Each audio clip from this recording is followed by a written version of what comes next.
True, okay? I went invisible.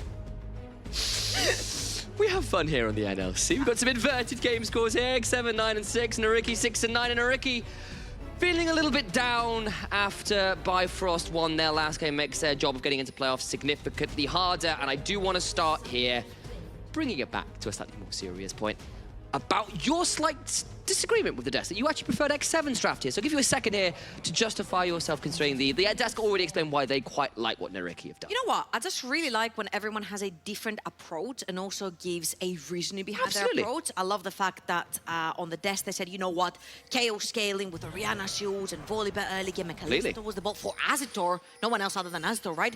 It makes a recipe for success. Now, when I see Viking on one of the more aggressive junglers, especially the Olaf, I'm looking for priority lanes. Olaf, to be played in the meta, usually needs a priority lane to go with, and then you have Gangplank that's going to be shoving in Kayle in the early game. Seraphine can take control of the lane really easily. She has a bunch of wave clear, so that's 2 priority lanes. And depending on how your level 1 will go into the Kalista, Aphelios lanes as well can get priority towards both sides of the map. So Viking having a bunch of champions that he can move around the map and play with, plus healing, shielding, speeding up from Seraphine in the late game is going to be absolutely obnoxious to play with if you are NYYRIKKI. Well, justified trouble. We'll see whose take of the 3 analysts here is correct, as Attila might be getting bush ganged. Level 1 Kalista Nautilus. We saw that earlier, flash in for the root. Now Bignali's still saving that Dredge line, trying to play close to the wall to turn this one around. Kasinghi will do what he can. It's an exhaust for a cleanse alongside that flash.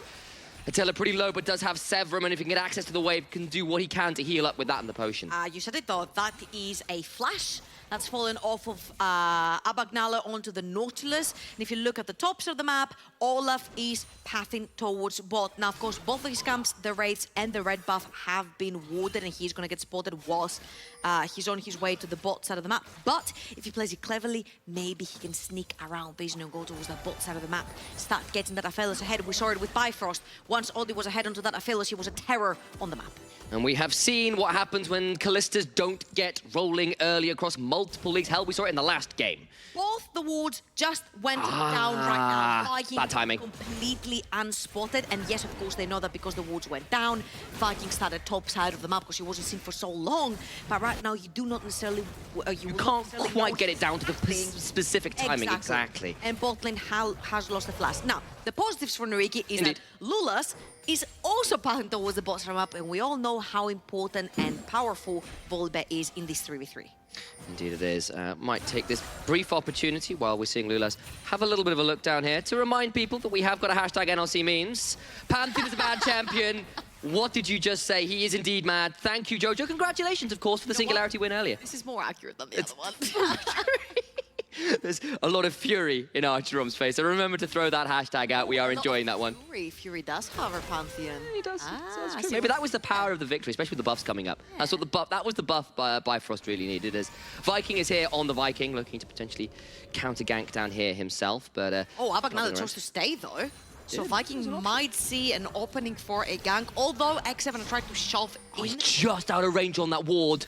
Oh, the sweeper finally spots it. I wondered whether it would tie him up before then. We'll get it down in time, so won't look for the gank. We'll just take this opportunity to clear out that ward and look potentially for a reset before his backs come through. Don't believe he got a scuttle crab, though, of course, so we'll be down that. Clearly very important jungle camp, says the jungler. It's fine. It's good that we're not in like last year where people would like flash smite the crab because he gave so much golden experience. He's still on Vision. He went for a lane gank here as well. Viking would have been off Vision if not for that ward. I think if anything, Viking right here is having the bot lane because they really need to crush in that wave. Making sure that you get the Tamkens on the map maybe a little bit earlier. Go towards your mid lane, hover around there. Again, it is so important to have tempo on the map, meaning that if you get a good reset, that means you have more members of map advantage on the map, whilst the enemy team is still running from the fountain. That means you have a certain amount of seconds of opportunities where you have the numbers advantage in that particular skirmish. We're just hovering over that top lane as well. Might be worth having a chat about both of these top laners. They've been 2 of our better performing players. Of course, Banderas down some of that CS, but that's not been any discredit to him. He's been a very pivotal player in NYYRIKKI's wins over the last few weeks. But of course, JC got put down on Monday. Still looked pretty damn good on that Aurelia as the game went on. Yeah, he was an absolute terror on that Aurelia. And honestly, when he plays towards these more carry picks towards the top side of the map, with the Jace, the Aurelias, the Fioras. He looks a lot more scary than, for example, the Sejuanis that we saw him on, which he was also really powerful on. So I feel like we had a few question marks coming into this season, bringing Chasey from Korean Challengers Series, and we're wondering what he can bring to X7. I feel like he's one of the more consistent, stable top laners that we have in his own playstyle. He plays aggressive, he scales into the late game with whatever pick he gets. Sorry, he doesn't play aggressive, he plays stable through the lane, he gets scaling on his champions, and then he enters the fight and becomes a menace like he did with Aurelia.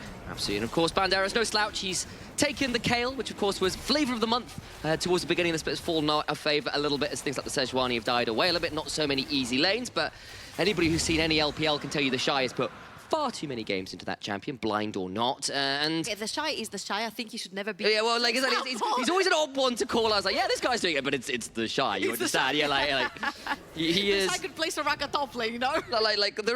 People often say, you know, like top laners are psychopaths, but it's a little bit true. There is Viking and Lulas both in the same place at the same time, but they'll both be spotted, and a little more right home about that as we discuss the potential mental instabilities of crazy top laners out there, and have to see how it all plays out. Man, when you're isolated for so long. I've not seen another player in 10 minutes.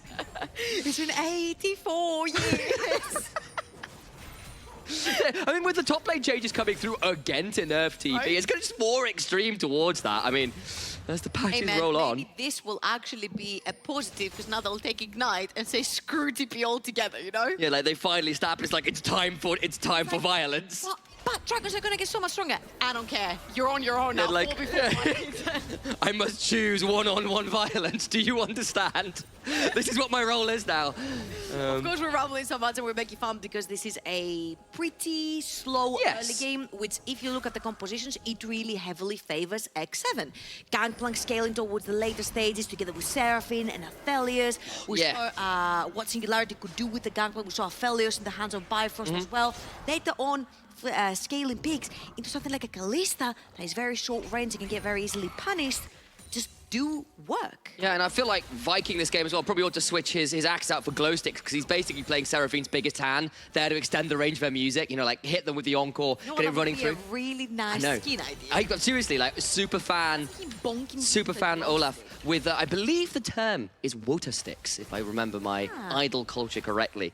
I had a few friends I have a friend who actually is an idol in Japan, like legit, full-on idol. Worked half-time for Disney and half-time as an idol. It's kind of cool. Okay, that is cool. So yeah, went to see her once or twice. Did a really cool job. Moved over from the UK and went over there to be an idol. And that means I have some idea, vaguely, about what those things are. Maybe Viking one day could play an Olaf skin with the water sticks. That was a huge tangent, and I won't apologise. Oh, no. Well, luckily for you, yes, this game is still dead even. Yeah, it is. 0-0. There's been no opportunities for ganks on the map. I feel like, if anything, Lulas has been waiting for that level 6 together with Aero to possibly set up a gank, but it's not easy.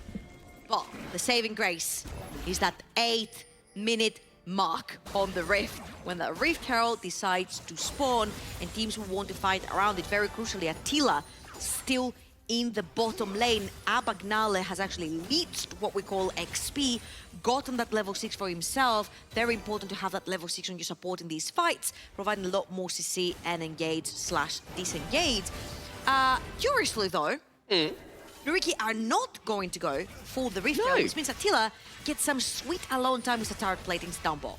That's a bit of a problem, considering you're playing with the Kalista that's down CS at this point as well, after that little roam around as well, and that could be a bit problematic. We know what happens, as we said, when Kalistas don't get those early advantages from lane, when they're not played towards especially, and some slight look-ins and some standoffs in the bot lane are not ganks themselves. Kasing, though, might be the opposite of that. We'll try an Abyssal Dive out. Instead, we'll just do it on top of himself into the Cannon Barrage afterwards. Vikings here as well. Does have the Ragnarok. Moonlight Visual goes wide, but now Tempter's here with an encore to his name, but will not drop that particular track quite yet. The stream #1 will not be out quite yet on Sport. I'm also very surprised that Lulas chose to use his flash instead of his ultimate to try and get over the wall. I feel like ultimate, yes, it's very important if you want to tower dive, but your flash is a 5-minute summoner spell cooldown, and it's much more important if you want to make the Q flash play to engage onto somebody really quickly.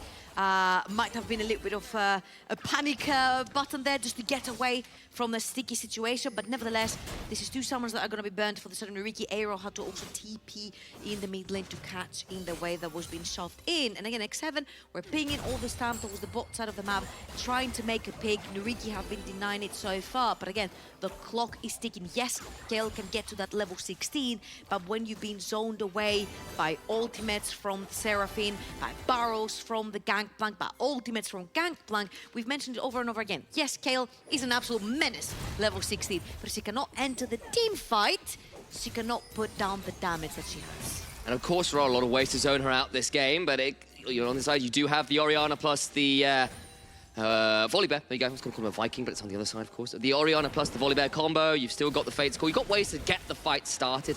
And so you do have some ways to potentially facilitate the fact that Kalista isn't as dominant as you would normally like with a draft that includes her. Still, though, Viking taking this opportunity with the lane pressure to look to secure some vision and maybe start up this early Drake.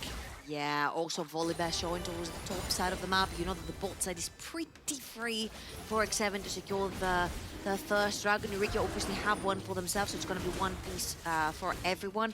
But then again, I feel like NYYRIKKI are stalling a little bit too much. Yes, your Orianna scales. Yes, your KO scales as well. Gale is going to be an AD carry in this game. I'm expecting for Banderas to go towards the Kraken Slayer, put down that AD damage, so you don't necessarily have to rely on... Aero needs to be so afraid as the encore comes through there. Forced to flash away as Tempt has to return the favor after the shockwave came through. Both mid laners down without those summoners. First bit of action we've seen all game long, really, at this point. Yeah, we've got a little bit of cheaping going on each other right there, but definitely NYYRIKKI and X7 are literally handshaking their way towards that late game. And then again, the fact that you have added that win con on Banderas being the AD carry, again, as I was saying, for the late game, and not necessarily put all of the AD damage dealing weight onto Azita's Kalista. I think it's a pretty good turnaround.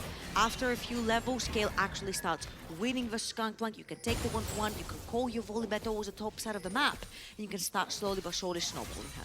They're going to have to, of course, because just out of the laning phase, about 1,500 gold lead to X7 just off those raw mechanics. We've always known these players are some of the best in the business in the ERLs, great hands on them, and definitely clicking on minions pretty well so far. Again, we're going to take a rest from any fights.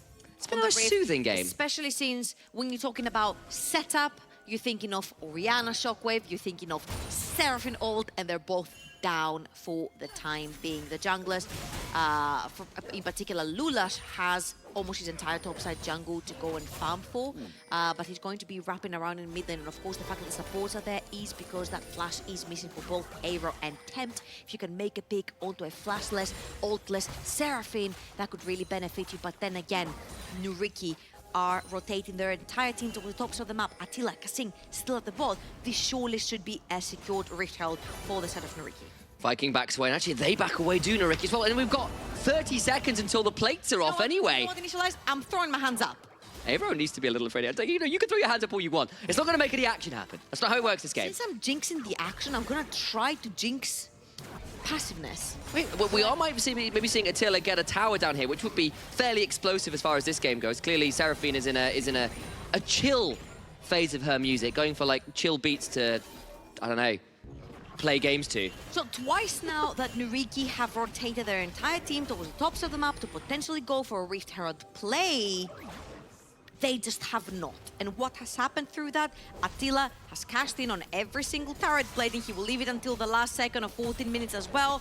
Take the last tower to make sure that the wave that was underneath the tower all dies before the tower does. So that is first tower to Attila, 5 tower platings over to Attila. This is a very fed Aphelios. If we can very quickly see the gold in the AD carries as well. This is an Aphelios that wants to be scaling, and he's 1,500 gold ahead of a Kalista that wants to snowball in the early game. And let's chat a little.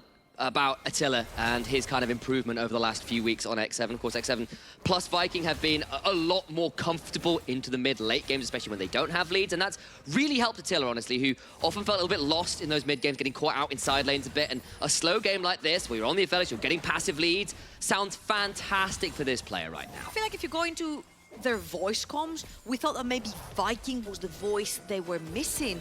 You will see how vocal everyone sounds. Kasing is calling, Attila is calling, Chasey is calling. They're all very willing to put their own little, what we call in Greece is like, we're putting our own little stone in this huge house we want to build, you know? So everyone puts their own little effort to try and build these team fights, but it's not mumbling, it's very serious shot calling, and it comes correctly from anyone. And I think Viking joining the team gave them that confidence to be a lot more vocal. Again, Aphelios so fed at this point. Two towers now. Tower, the entire tower pre-minute 14. Swap him up top lane. Who's going to reply? The kill is on the other side of the map, trying to farm, get to level 16 as fast as possible, only level 11 right now. 2 turrets for the Aphelios, starting the Rift Roll, which, by the way, NYYRIKKI had rotated their entire team twice to try and get. Yeah, I mean, it's a huge one, and let's be real, like, I feel like Attila is supposed to be playing the AD carry, but he's looking more and more like a wizard, right? He's the master of the 2 towers right now. Saruman in the bot lane. I'm going to say the jungler, but... No, I was literally making a Lord of the Rings reference. Like, it was kind of like supposed to be like this sort of like subtle reference, the 2 towers, and Saruman being like, you know, a wizard. Instead, now I'm here having to explain it, and that's ruined it a bit. I'm sorry about that. You look so disappointed in me, Georgia. It's the Timo hat. She's still wearing it, for the reference. You can't see her right now, but it's still on. It's not been removed. The meme lives on. It's not me initialized, it's the hat. I don't think hats like change personalities. I don't care what you tell me. You can't sell me on that one. Change the facial expressions. Still, Herald will finally be secured by X7. We're going to try and use that maybe to crack that final Rainbow Eye turret. And actually, with the wave being shoved in topside, they could potentially think about dropping it there, but they'll decide against it. The Dragon did fall to NYYRIKKI, though, but it's only their second, so a ways off anything resembling a soul. And they've been playing through the waves really well. That mid lane wave was shoved in, I think it was a wave and a half with a cannon as well.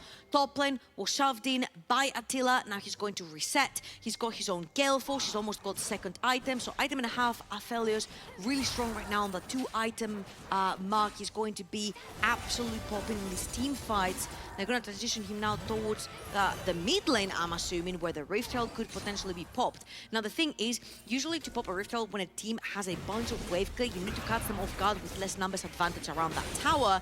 And I think there needs to be some side lane pressure from the side of X7 so they can split the attention of NYYRIKKI. Right now would be the perfect situation because Orianna just so topside. Well, fancy you mentioned that, or funny you mentioned that, rather, as I get that colloquialism correct. Viking will drop the Herald with that in mind. Gonna chunk it out pretty well here. Of course, the turret plating's down. This should be a fairly easy take as long as that charge comes through. Got a little bit caught on the corner, but no real way to prevent that from happening. And turret number 3 falls down. The gold lead continues to extend for X7. And honestly, for NYYRIKKI, you've drafted Volibear, Kalista, and Nautilus, and not made an aggressive play yet. I know you have Orianna. I know you have Kayle, but you can't just passively bleed out like this. I think this was the win condition, right? Playing towards the top side of the map. Viking might be getting himself caught here. Might be, but he's still got Ragnarok. He doesn't have to care too much. Still got Ghost to just throw an undertow, and that play is dragged under. So, unless you want to commit a flash Q from Volibear, which then in turn Olaf can very easily ult and run away from with Ghost, I don't think using your flash right there from Lulash is really worth it. Now, I think the macro has been impeccable from X7. They have been constantly putting their Aphelios in very safe lanes, and he constantly keeps farming more and more and more. The fact that they saw the Orianna mid lane, knew the wave clear is not there, pushed that mid lane tower open, that was the win condition. Bleed your vision into NYYRIKKI's jungle and then slowly start contesting for these dragons once you have the push. Also, we saw Gangplank, Chasey block the Gale from entering the fight. Really, really good stuff. The communication seems to be flowing so much better in this iteration of X7. Well, we were talking about Moroshki being the Polish Chovy in the last game, but clearly Temp's learned a thing or two from his former competition, as he's something ridiculous like 222 CS pre-20 minutes is finally getting a fight between these top laners in Australian lanes. But do you want to see how this 4v4 now goes? The Viking chunked out, but Tempt Gonna be able to heal up with the surround sound. Gale Force falling to Lulas, takes a lot of damage. Shockwave onto 2, but it's only really a disengage. It's rooted is Abagnale. Teleport back. Fate's Call used to keep him alive. Now Kasing's in trouble, but the turnaround of the teleport's coming through. The Encore will make an absolute disaster. Divine Judgment won't keep people alive from him. Banderas has to flash away a first blood to Chasey, and the NYYRIKKI have to run for the hills. That was such a great fight for X7. Honestly, they were baiting the teleports. They want more. Azure has to flash away the flash from Temp. The beat drop and the passive will do what it needs to. Stage presence from Seraphine has never been larger. Very, very well played. Tempt with an aggressive play, flashing forward to capitalize onto Banderas. 2 dead for NYYRIKKI means there's no one there to defend that tier 2 mid lane tower. And then slowly but surely, that map is going to be becoming darker and darker and darker for NYYRIKKI. Let's watch this again, because it is a 4 versus 4. Viking trades a bunch of his HP to take a lot of cooldowns from the Nautilus. Abagnale is trying to run from the side, but then Lulas gets caught and he has to use his ultimate. Who does else use his ultimate? Aero, because he has to defend the volley bear.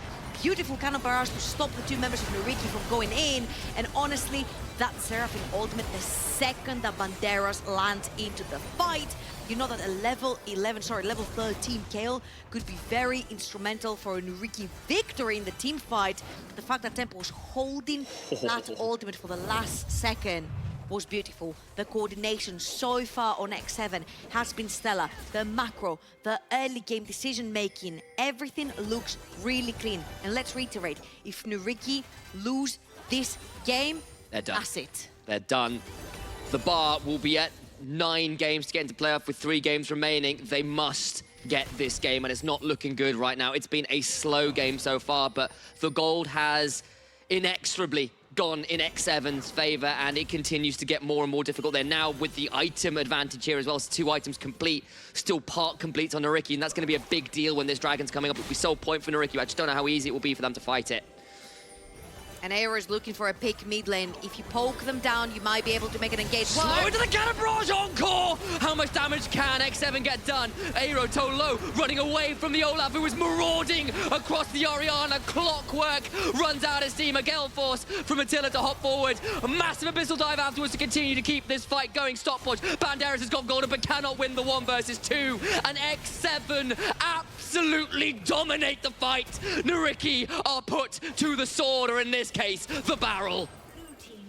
Ace for X7, and they're going to be running down, well, up, rather, that river towards the Don't know which way it's flowing. Attila is going to be left behind to take away the second dragon for X7, and the rest of the team are going to be taking onto that purple worm. Yet again, a flawless team fight. It was initially Tempt getting caught, but you see the scaling, the healing, the shielding, the utility coming through from X7. Azator on the Kalista cannot play this team fight. He's faced by slows from Seraphine, a Tam Kench in his face, Aphelios with bigger range than him, a bunch of barrels and ultimates by Chasey, and I'm not even gonna count Viking running towards his way being unseeable. So again, Tempt is getting a really nice route right there, plus the ultimate, but this Seraphine does not die, also gets eaten by Kasing, and then Aero is being chased into the fight. Even though the Sombrero hits 3, it just does not matter because he went into a suicide mission trying to pull everyone away from his teammates, but that wasn't enough because X7 did follow through onto that chase. And again, X7 here are scaling better, the team fights look better. And I mean, come on, man, you're 6 levels up, stop bullying him. That was pretty brutal. Honestly, it says something that it is our 2 EU Masters representatives from Spring that were struggling for a lot of this regular season as Viking looks to continue the domination X7 have had, and maybe, just maybe, I'll get to finish the point I was setting up towards. Bifrost X7, 2 most dominant games today. I think that's without doubt so far. I've got 1 more left to play, but coming into playoffs when they are towards the bottom end of that playoff bracket right now, a lot of those other teams need to be a little afraid because it's looking like a lot of our teams are really gearing up with those best of 5s on the horizon. We had in the interview the previous game as well, right? X7 are looking pretty scary. They're looking like the contender, the #1 spot, Viking. NYYRIKKI with a Hail Mary, but the Encore afterwards will be potentially counteracted by the Fate's Call. Abagnale doing what he can to now go back in, has to flash away, and X7 will not be denied. Everyone has to run for the hills from the side of NYYRIKKI. They do have one cannon minion that's baroned up, and this is it for X7. Sure, they have a wave building up mid and bot, but these are going to be very slow push waves. All you have to work with right now for the remainder of your baron is that one last wave that's coming up. Do NYYRIKKI have anything to say about this? Because all of their ultimates are down except the Kale ult, and that's not enough. I'll try and go in, but I'll raise you a different metal band to Metallica that Stranger Things have been making so famous recently. Iron Maiden have a song called Run to the Hills, and NYYRIKKI better be listening loud and proud as the guitars rear up in this one. Seraphine not quite in pentakill yet, but you can feel the danger in this game. So very close to a victory, and NYYRIKKI, it feels like they're already out of answers, Kale or not. Slowly but surely, X7 have accumulated a 10,000 gold lead. And this is what a slow, choking your opponent game looks like. You take their gold in the early, you translate to mid-game Herald, you take the towers, you deprive them of vision, and then you team fight them to death. This is what X7 have done in this particular game. Chasey is looking like he might get caught. They do catch him. He's going to try and heal him first. He gets shut down. That goes into Astor's pockets, but X7 might take the fight anyway. They're in a 3v4 until Temp turns up. The flash encore onto 3 into the Moonlight Vigil. Good night, NYYRIKKI. Beautiful stuff right there from X7. Temp turning the fight around, Chasey getting caught, but it doesn't matter. Remember that level 16 KO that everyone is afraid of? One level off, but no TP for Banderas, meaning that X7 do have the numbers advantage. This is a team fight comp that wants to be bundling up as 4, as 5 and playing the game together. X7, you cannot pick them apart if they're all grouped up. Banderas continues to split push, might try and play for the bounty on the tier 2, but all the while, his inhibitor turret is under siege. Crescendum Calibrum means this is not long for the world. Lulas on the flank looking for maybe something. Banderas still not recalled, still not here to help defend. The inhibitor falls with no resistance. 3 seconds for Aura. He has TP, he has ultimate. Will he pull any weird TPs to try and stop that siege? The answer will be no. At this point, you do need both your solo laners with teleports to be able to join fights, because you do have 2 lanes bleeding with 2 inhibitors down for the side of NYYRIKKI. So the more teleports, the better to defend your base. NYYRIKKI, 10,000 gold down in deficit. This is your last hope. This is your last breath. If you want to make playoffs, you need to come back from a 10,000 gold deficit, and your name is not Misfits. It's so hard to do as Chasey might be punished again, does have the orange, try and cleanse his way away, and NYYRIKKI is saying, we just can't win that fight, so we'll just try and play on the other side, but Chasey's got a flash this time and gets out. The summoner is popped, but it means there will be no pressure on this bot side, as all the while, Temp shoves in that mid lane wave to try and claim the final remaining inhibitor turret by themselves. There's 3 members still remaining. They're being pinged from the side of X7. They're like, what are they doing? They're still on the top side of the map, clearing waves. Astor is just now going to press the B button. Cannon Rush, try and stop backs. This tower is gone. They tried to stop with the Cannon Rush, won't quite work, but all the while the tower falls regardless. And X7 decide maybe not to go for the inhibitor, but the inhibitor turret itself is fallen. Kasing chunked though, and with the Cloud Dragon alive, there might be a world here where they could try and punish him, but Seraphine offers more healing than perhaps they were expecting. Ring, ring, ring, ring, ring, ring, ring, ring, ring. I'm sorry for headphone users. Level 16 on that KO. So if there was a Hail Mary play, that should be the one from Banderas. NYYRIKKI are moving in for possibly the final team fight. Is it a doomsday or a hoax? You don't know what the conspiracy theory is quite yet. Abagnale falls down, Banderas free firing, but even at the level 16, even ascended a higher rank of Angel indeed. This Seraph will not be able to embrace her opponents. Lula's chunked, Aero on the other side, hit by the Gore Drinker, trying to run away with the Undertows, dragging the Clockwork Wonder under. Flash from Attila! So brutal, and the scaling is enough at this point. A flash, knock up, secures Banderas to boot as it all goes golden, but is a monument only to NYYRIKKI's sins. How dare they think about contesting? And this Pantheon falls, and X7 continue their inexorable march up the playoff standings. NYYRIKKI are out of playoffs. NYYRIKKI's dreams die here. And Viking is still undefeated in the NLC Summer 2022. The guy joined X7 to try and help them make playoffs. The guy joined X7 and he said his hopes is to win the